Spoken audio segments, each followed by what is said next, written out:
Hi, everybody. Great to see everyone here. Hopefully my neck will be okay by the end of this session. So my name is Nimrod Shalit. I'm a senior product manager at Power BI. Hi, I'm Eli Greenwald. I'm an engineering manager in Power BI team. And today we're going to talk and hopefully mostly demo some of the coolest features that we've added for Power BI Embedded Analytics and for Power BI API.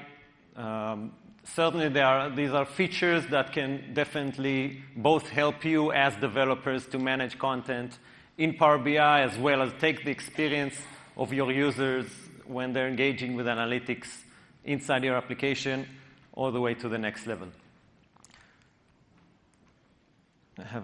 Now you see the slide. Now you see what we're talking about. Hopefully, this session mostly assumes that you're already either using some solution of embedded analytics in Power BI, or at least you're familiar to some extent with embedded analytics. I'm going to do a short intro anyway to make sure that we are all aligned. But if you're still not familiar with some of the things that I'm talking about or not sure, try catching us after this session, or you can come to the booth.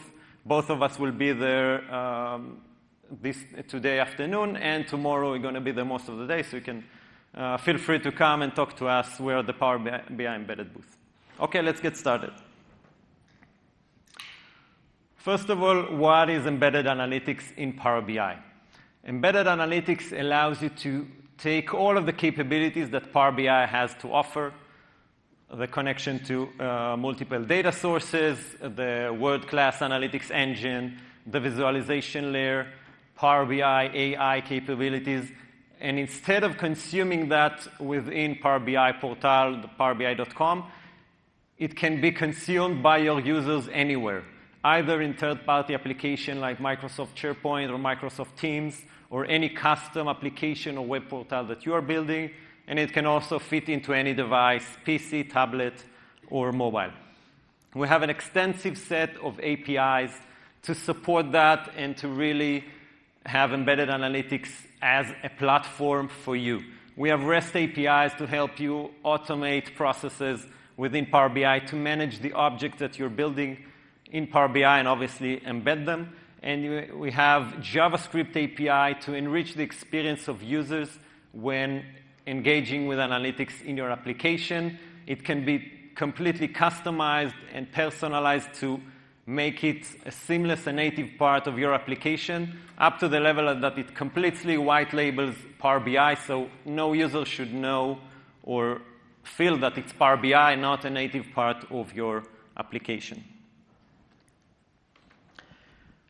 We know that there's some confusion about the ways that you can embed. There are all kinds of solutions that you can find in many places, so we know that there are questions around it. So I want to take a few minutes to make sure that we all know what's on the table and what you can use. So the first option to deploy Power BI for your users to consume, and the most common one, is obviously powerbi.com, the portal, the service that we are all familiar with. The other are different variations of how you can embed analytics built in Power BI into different applications. It starts from the most basic options of either going into third-party Microsoft application like SharePoint on Teams, clicking on some UI button, and there you go, a report that you've built in Power BI is now available in your SharePoint site or in your Teams channel.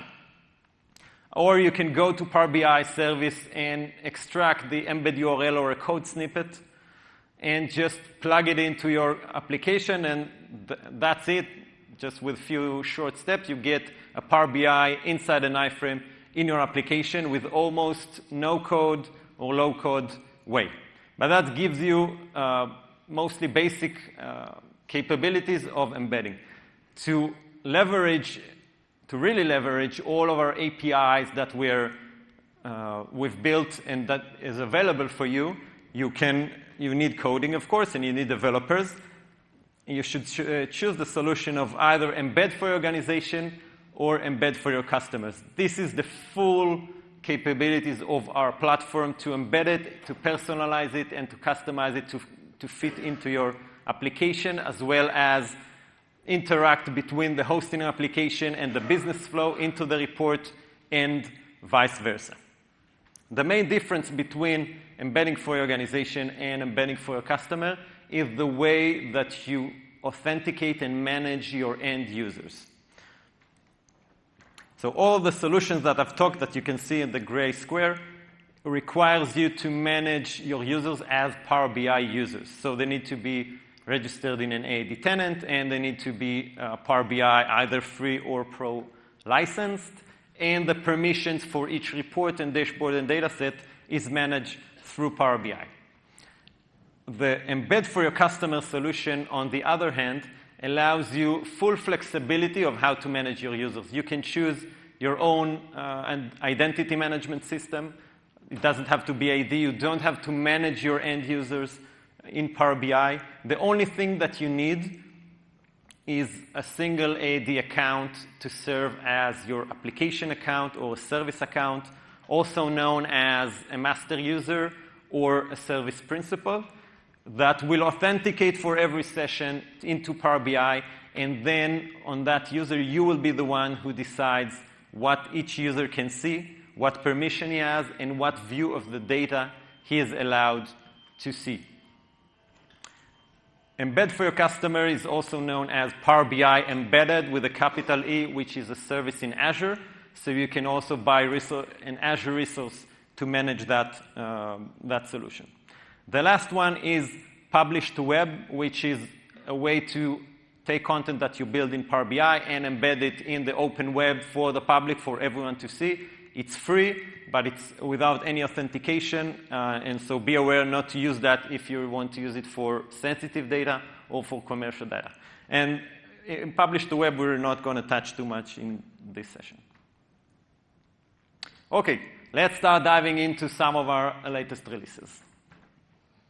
The first one is paginated reports. Don't know if you heard, but a few months ago, we announced that you can embed paginated reports for when you're embedding for Power BI users. Today, I'm excited to announce that now it's also available to embed for customers, for non-Power BI users, as part of Power BI embedded in Azure. So for any of the authentication ways, you can do that, and you can embed paginated reports. By the way, I forgot to say that on any of the new features that we will talk about today, you can see on the top right corner for what solution it's available, so that you will have the right context, and you will know if you can use it or not, depending on how you want to embed Power BI. Take into account that if you want to embed paginated reports for non-Power BI users, you need to have, there's two conditions for that. One, you need to have a service principal. A master user, unlike embedding regular reports or dashboard, cannot embed paginated reports today, so you need to have a service principal authenticated to be the admin of the content in which the paginated report resides in, and to be the one who embeds the content. And you also need an A4 or a P1 capacity. This is with alignment with how it works today in Power BI service. Hopefully, during next year, it will be reduced to A3, and maybe in the future, it will even be reduced more.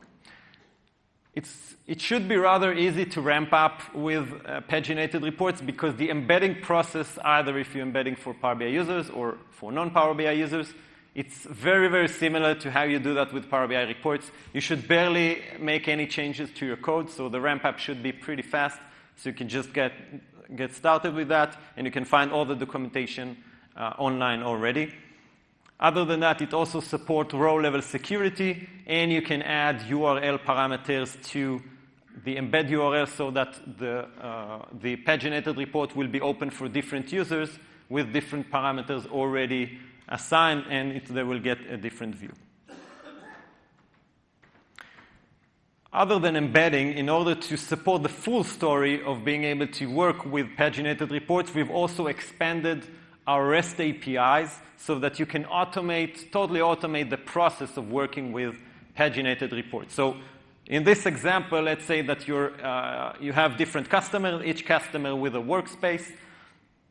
And the same way that you're spinning up a new workspace for existing content of reports and dashboard, we have expanded our existing API so that you can now automate the process of assigning a new workspace to a new customer with paginated reports. So you can use create workspace API to create a new workspace. Then you can assign it to an A4 or P1 capacity so that you can import a paginated report into that workspace. And then you can use either the import API or the clone API to upload a paginated report or to copy it from a different workspace. You can then assign it, update the data source connection so that it will bring data from the customer's database using the API. It should be available within a few weeks. Until then, an interim solution would be to locally change the connection string through the file of the paginated report and only then to import that into the relevant workspace. And you can use the URL parameter of exporting the report in all the formats that paginated report is supported, and use that URL to hit it and then to export a report through buttons in your application, for example. Okay, let's do a demo.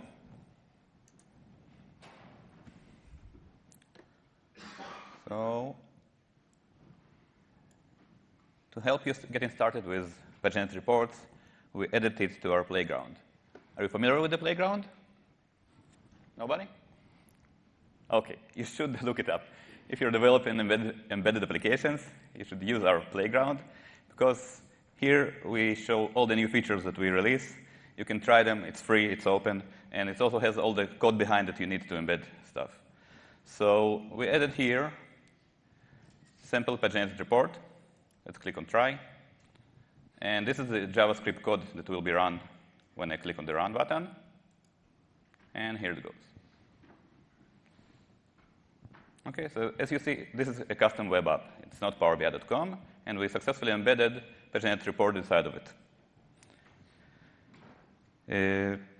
It has all the same options like it has in Power BI. So you have file print and export to different formats and the parameters.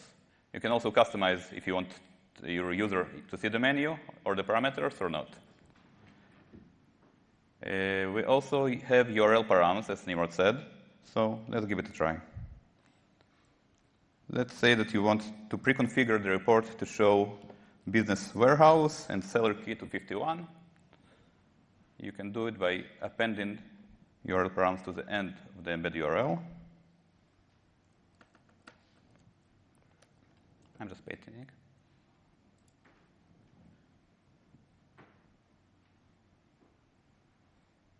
And you see that the parameters already come predefined. Okay? Another cool feature is to automatically export this report for your end users. So you could add a button on your site that will decide that you want to export. And if you append your desired file format at the end of the URL, I choose PDF here, click on Run.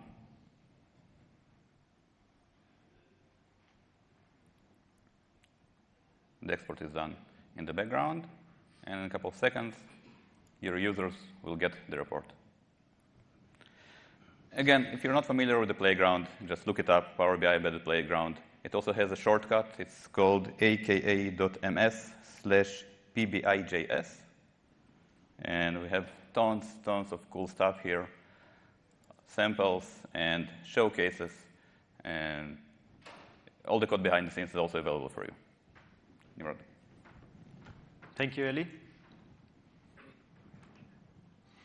Okay, another great feature that I'm in love with is programmatic visual authoring, or creating visuals on the fly. Now, we had customers coming to us and asking us, what do they do when they have specific problem that users want to solve or get answered through analytics, but they can't know it up front and build that in the desktop. Or that they have users who's coming to them always asking about, can I add a dimension? Can I change a dimension? Can I change the visual type? No matter what they're building and what they're providing, users keep wanting more. Now, they have the edit mode, but sometimes the edit mode can be very complicated because they need to know Power BI, they need to know all of the right bar and what the capabilities, and it can be frightening to people who just want to change the dimension for a specific visual. So to meet that requirement, we've built a complete set of APIs that helps you completely build new visual from scratch, on runtime, programmatically, as well as editing existing one that you've already built through the desktop. Now, this type of API layer opens you so much opportunities and so much things that you can build in your application for your users that it's almost endless. Because now it doesn't matter what you've built up front, you can always edit, enrich, or build new stuff programmatically, or build that kind of experience to your users that can be much more friendly and much more intuitive. And they will be empowered to become citizen BI developers without the need to learn Power BI or to understand all of what it means to tables and models and relationship, which business users usually don't know. And I want to demo some of those capabilities. Yeah, so I'm going back to the playground because really you should be familiar with it. And I'm going to embed a sample report. I'm going to run that, and let's wait for that to be embedded. Yes, now it's starting to be embedded, and you see that the Interact tab. The Interact tab in general, it shows you all of the JavaScript API capabilities that we have. So you can always explore all of what we have as well as new with the yellow label here. So you see that I have a new authoring section. It's not even all the APIs around building or editing visuals. We have more which are documented but are not here. So I'm going to choose Create Visual and Personalize, and I'm going to run it. It's going to create. It created a new page with a new visual on the fly to the existing report. Now and you can see here the code that shows you exactly what configurations you need to do to create a new visual, and then I can click Change Visual Type, and I run that. You see that it changed. Now let's add a few more. I can hit it a few times. Yes, let's do it again. You see, so I can fill my canvas with as many visuals that I want. I can create like that an entirely new report page, or I can add that to existing page that I've already pre-built in Power BI desktop. And then I can still change that and play with the visual that I have. Add a visual data field, for example. You see everything is happening on the fly. Set the visual property. You see. And you can also, it's not always about clicking or doing specific stuff with the API. Let's go to a showcase.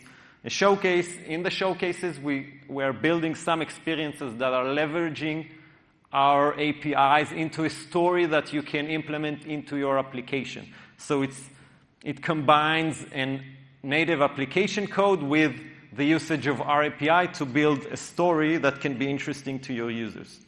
So I'm going to go to Quick Visual Creator. And in this example, you can see that we've built, let's say that it's a native application page. And you can see that we've added a very basic and very intuitive menu that helps you build visuals without the need to know that it's Power BI or how Power BI works and all of the stuff that Power BI has to offer. So I can choose from a limited amount of visual types that I want to create. Let's go for area chart, and it shows me all of the options that I have to choose, and it will start rendering as a visual. So I'm doing that, and yeah, great demo, gods. Let's try it one more time.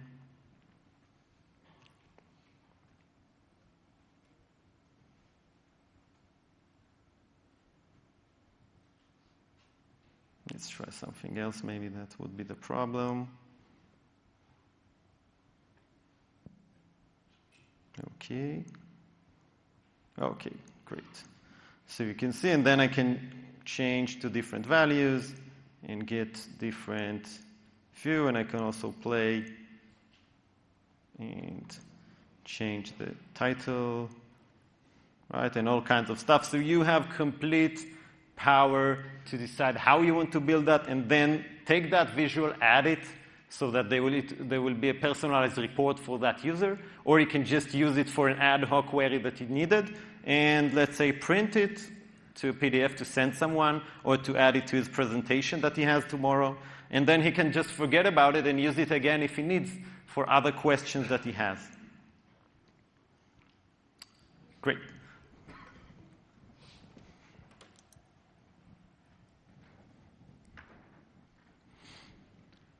Next feature that I want to talk about is shared datasets. As you probably heard, shared dataset is a pretty popular feature in Power BI that was released a few months ago, and it helps you connect datasets and reports across workspaces so that you can centrally manage datasets as a one source of truth for the organization and build reports across multiple departments, multiple workspaces on top of that shared dataset. Today, we can happily say that you can embed all the content, and no matter what type of embedding, you can embed all the content based on shared dataset, even if it's cross-workspace connection between reports or dashboards and dataset. You can embed those reports and dashboards no matter how you want to embed. On top of that, we've expanded our APIs that are relevant for the shared dataset story, so that you can get up to speed much faster with shared datasets. Using the rebind and clone API that already exists, you can now either rebind existing reports to datasets that are shared and across workspaces, so it can move much more reports much faster that already exist into the one source of truth, and get rid of all the dataset, the legacy dataset that are still small and have been left in different workspaces.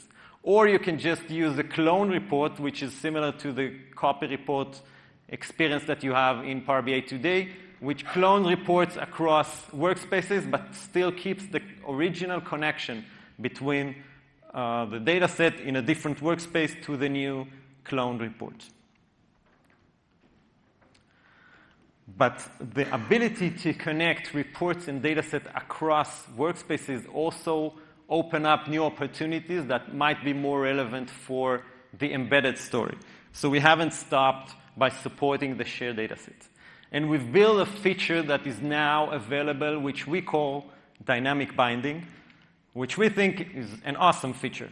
Because up until now, if you were embedding for customers, the way that most of the users has managed customers is that they build a separate workspace for each customer, in which they had its own data set with its own data connected to the reports or any analytics package that you've built for all customers. But usually, the out-of-the-box analytics, the reports and dashboards, was the same. So you had a data set, a report, and a dashboard in the same workspace, copied along for tens and hundreds of customers, so you had tens or hundreds or even thousands of reports, which are basically a duplication, just because it had to be on the same workspace. With dynamic binding, you can have a single copy, a single template of the same report that can be connected to multiple datasets across workspaces. And how does it work? It works because you can do that on a session level during the embed. And it doesn't matter if you're embedding for Power BI users or for non-Power BI users. Different users from different customers can log in to your application, seeing the same report, which is the exact same report object, but each one of them will see its own data. And you will have to manage a single report and not hundreds of copies of them. Ellie will give a demo. Let's do a demo.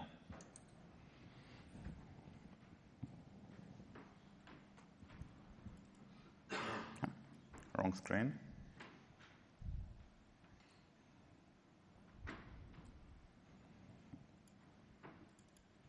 OK, this is PowerBI.com. And I have a single report. And I have here 3 data sets. So this is the original data set of that report. And those are 2 of my customers, Europe and North America. Let's see what the report looks like. Yeah, cool report. Now let's try to embed this report with a different data set. So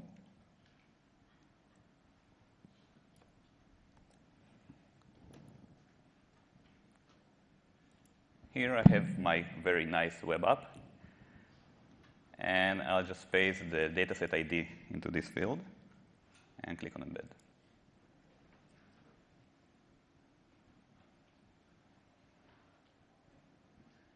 And you see the exact same report with different data, which is relevant to Europe, I think.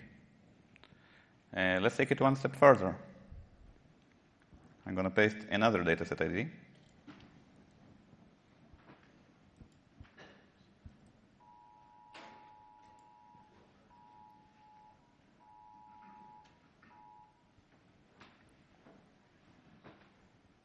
And again, you see the same report with two different data sets of my different customers. Because we're doing it on a session level, you can have simultaneously as many as you want. What's the power of that? Let me demonstrate. I just noticed that this map overlaps some other very, very important visual that I want to fix. So I'm going to my original report, click on Edit, and I'm going to, no, not this one, this one.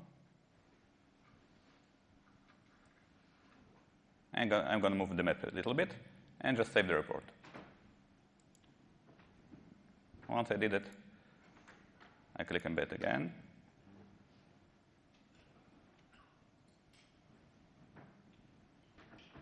And it's fixed for all of my customers without me having to go and do it tens of times over and over again. In order to do it, we introduced another feature, which is called the multi-resource embed token. So you could have the same embed token for multiple artifacts across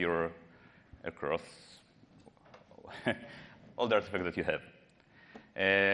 One more thing, those data sets don't have to reside in the same workspace as Nimrod said. It could be separate across different workspaces, but the user that does embedding needs to have access to them all. Back to you. Great. So as Eli showed, you see how easy it is to now maintain and make updates to a report that you just have one copy, and it just, with one refresh, all of your users can now enjoy that update rather than the need to update a report that has hundreds of copies of that report or a dashboard.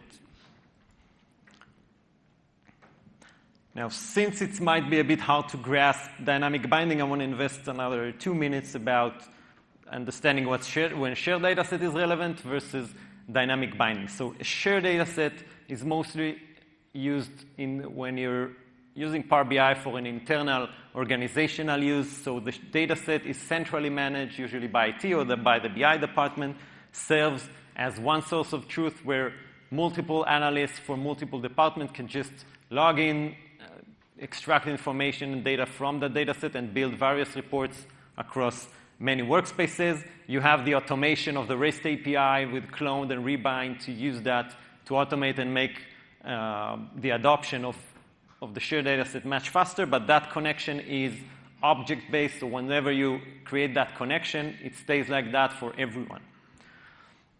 Dynamic binding, on the other hand, as I said, it's mainly been used when you're embedding for external customers and you have workspace and content in data set per customer, so that each data set holds a single customer data, but the report itself looks the same and is served as a template. So instead of having hundreds of copies, you need to hold only one copy, and on the session level, using JavaScript API, you can just let each logging in see only the data that is relevant for him.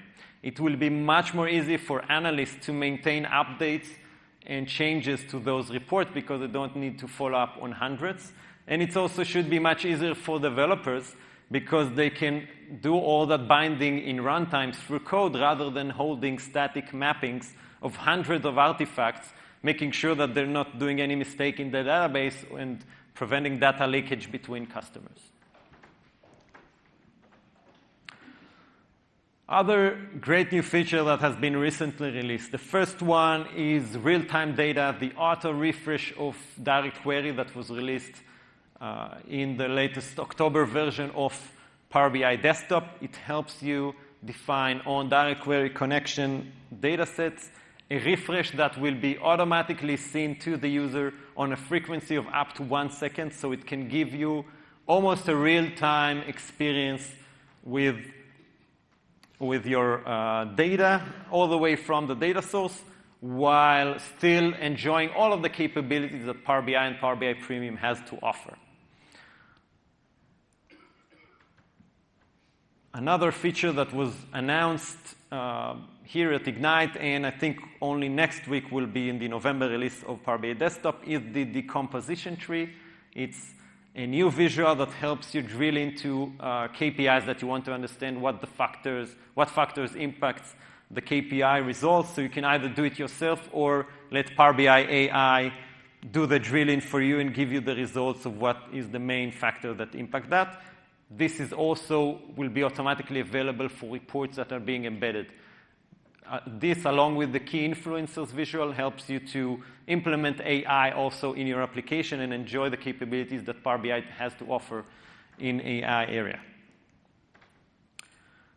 Another feature that we released a few months ago is the Try It. The Try It is a great tool for developers that you can find in our REST API documentation, that for any of the APIs, you can just click the green button of Try It, log into your account in Power BI, and start, without any code, start exploring how the request and response looks like, what data it brings, is that valuable to you, and how you can very easily then implement that API call, if you need it, into your application. Okay, everything that I've just talked about is already available for you, so you can just walk out of this room, not go to any session anymore, and start coding. But this is what's going to come within a time range of 6 months from now. So the first thing, and something that any of you that already using Power BI embedded or probably was waiting for a long time, is the export reported API, and I'm happy to say that within a few months it's going to be available for public preview. I'm very, very excited that finally it's going to come out. I know that it's been long waited by many of you, and it's a very needed functionality. The export report is going to be a REST API that will allow you the capability to export the report in formats of PowerPoint, PDF, or PNG, and it will have two very strong features.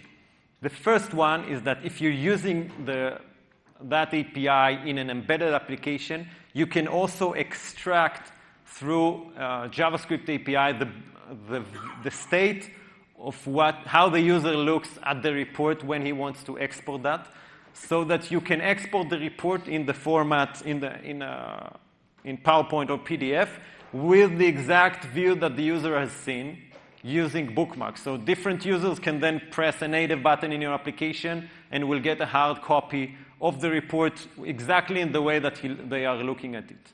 The second feature is the custom row-level security, so that you can pass the user identity of the row that would be applied, either if you're embedding for Power BI users or for non-Power BI users.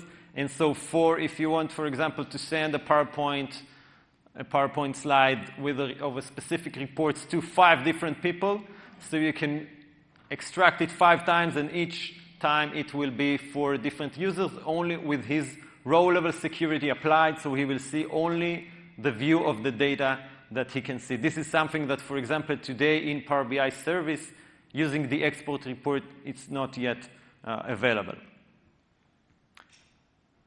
One more thing to note is that API will require you to have a dedicated capacity, so that you will only be able to export the report if he is in a capacity, and the volume of how much calls you will be able to call out, it will be dependent on the capacity that you will be using. Now, Eli will give a demo of that.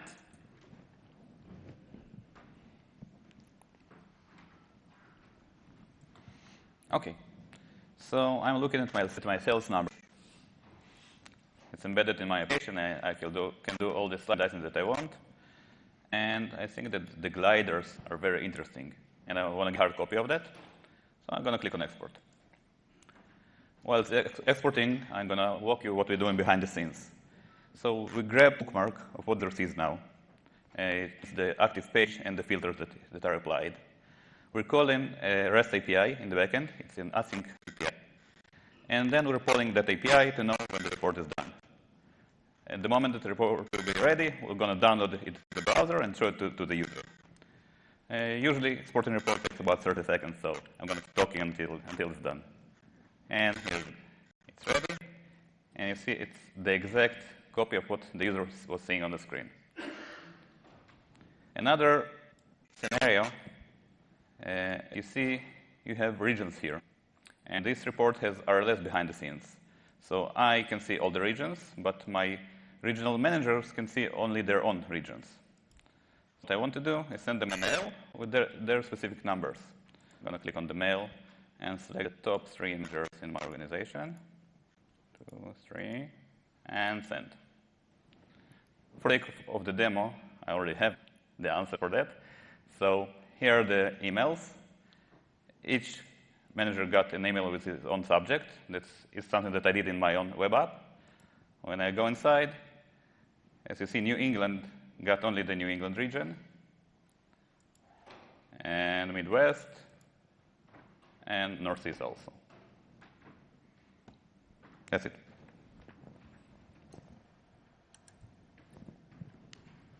That's it.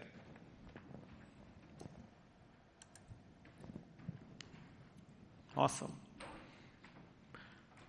Few more upcoming features that will be released in the next few months. The first one is scale out. It's going to be a feature that is going to be available in Power BI Premium, and it's also going to be available in Azure if you're using Azure capacities. The scale out will allow you, whenever you're reaching the max load of your capacity, to, instead of scaling up or down in Azure at least, you will be able to spin up another node of the same kind inside the same capacity, which is called scale out. So if you have, for example, if you're on A2, you're reaching the max load, instead of scaling up to A3, you can just add another A2 into your capacity.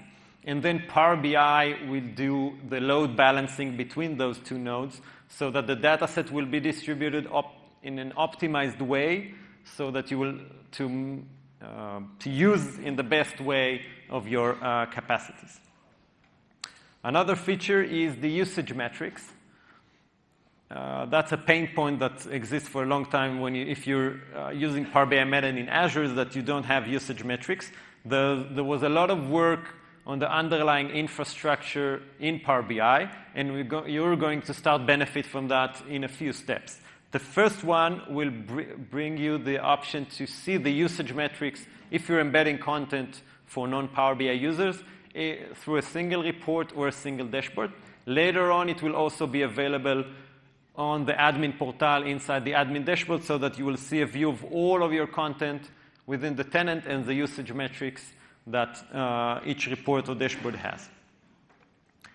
Persistent filters, it's a feature that exists and it's pretty popular, and a great feature in Power BI Service is saving without even the user knowing, saving the state of the filters that the user has when he interacted with the report, so that when he comes back later on or the next day into that same report, it will open up with the same state that he left him with, so he can just continue from where he left.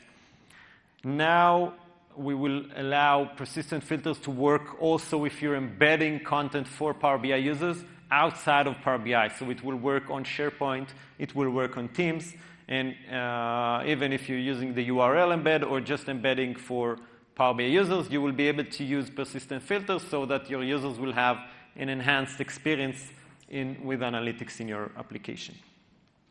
And the last thing is the Esri maps. Up until now, it was missing from embedded reports. Now, the first step will be to have that available for Power BI users if they have license to Esri, so that you can use the Esri maps in your report, embed them in your application, and if you're managing your users as Power BI users, they will be able to enjoy that. The next step would also be to do that for non-Power BI users. Unfortunately, I don't have a timeline for that yet. That's it. That's what we have for today. I see that we still have a few minutes. Just don't forget to fill evaluations, and if anyone have any questions, so they can speak up. And if not, you can come back to us. Okay, thank you. Thank you. Quick question about the upcoming functionality for the exporting of the reports. Is that going to be both for the equivalent of the SR, the report authoring, the paginated reports, as well as standard visuals? So it's going to be equivalent to what you have for a regular Power BI report in Power BI, which is today you can PDF, PowerPoint, and I think that we're adding the PNG. I don't think that it's available in Power BI service.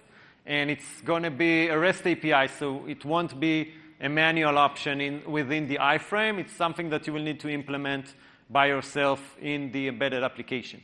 But since it's a REST API, even if you're not using Power BI Embedded, you can just automate processes and export that in an automated way for any Power BI report. But it won't matter if it's a paginated report versus... No, sorry, maybe I misunderstood. This will be for the first step, it will only be for Power BI reports. We will later on add the Power BI paginated report to be supported as well. The paginated reports, as we showed, there is some workaround today that you can just add the RDL format into the URL of the Power BI paginated report, and then you can use that, hit that URL, and then it automatically extracts the report. So there's a temporary workaround, and it will be supported later on. Thank you. Okay. Yeah, you can ask. For the export functionality, is there a way to customize the spinner? Like the what, sorry? The spinner. The spinner is something we wrote just to... And, there is no way to control, there is no feedback to the user. It's like if it's a big report, it can spin for ages, and they're just sitting there thinking what's happening to the actual report. So it's when you're exporting a paginated report or a Power BI report? Well, in your demo, there was... In my demo. Yeah, it's just a sample. Oh, just a sample. There's a way to subscribe to an event where... Is there a way to kind of have feedback? Yeah, of course. You have the full control of that. Okay, perfect. And exporting reports will not take long time, because if you're exporting single page, it will take limited time. Okay. Thanks. Sure. You had the persistent filters on the slides, but what about personal bookmarks? Are they coming as well? Personal bookmarks are not going to be in the short term. What you do have a way, at least in embedded application, is to auto-generate bookmarks so that you can have, through the JavaScript API, extract the state that the user sees for a session, and then you can do that through your own application. And that can work for Power BI users and for non-Power BI users. And personal bookmark as part of how the service works with that, it's not available yet. Okay, so you cannot basically get the unified personal bookmarks kind of... You can create it yourself through the application, through JavaScript API, yeah. Thank you, good to know. Okay, thanks everyone. If anyone wants to have more questions, you can come by.